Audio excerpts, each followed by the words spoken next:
திண்டுக்கல் அரசு மருத்துவக் கல்லூரி மருத்துவமனை நுழைவாயிலில் 3 அம்ச கோரிக்கைகளை வலியுறுத்தி 100க்கும் மேற்பட்ட செவிலியர்கள் கருப்பு பேட்ஜ் அணிந்து ஆர்ப்பாட்டம்.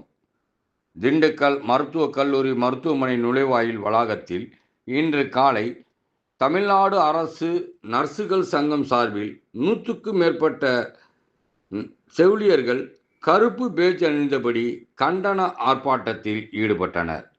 இதில் ஆட்குறைப்பு, அரசாணை 204 உடனடியாக ரத்து செய்திட வேண்டும், தொகுப்பூதிய முறையை ரத்து செய்து தொகுப்பூதியத்தில் பணிபுரியும் செவிலியர்களை உடனடியாக பணி நிரந்தரம் செய்திட வேண்டும், செவிலியர்களை செவிலியர் அலுவலர் என பெயர் மாற்றம் செய்து அவர்களுக்கான பணி வரன்முறையை அரசாணை வழங்கிட வேண்டும் போன்ற 3 அம்ச கோரிக்கைகளை வலியுறுத்தி இந்த ஆர்ப்பாட்டம் நடைபெற்றது.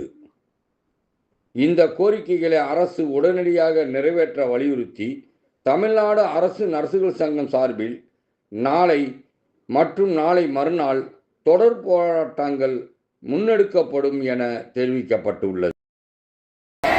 பணியிடங்களை நிரப்பிடுக. தமிழக அரசு உருவாக்கிடு. புதிய பணியிடங்களை உருவாக்கிடு. வழங்கிடு. தமிழக அரசு உருவாக்கிடு. புதிய பணியிடங்களை உருவாக்கிடு. தமிழக அரசு நிரப்பிடுக. காலி பணியிடங்களை நிரப்பிடுக.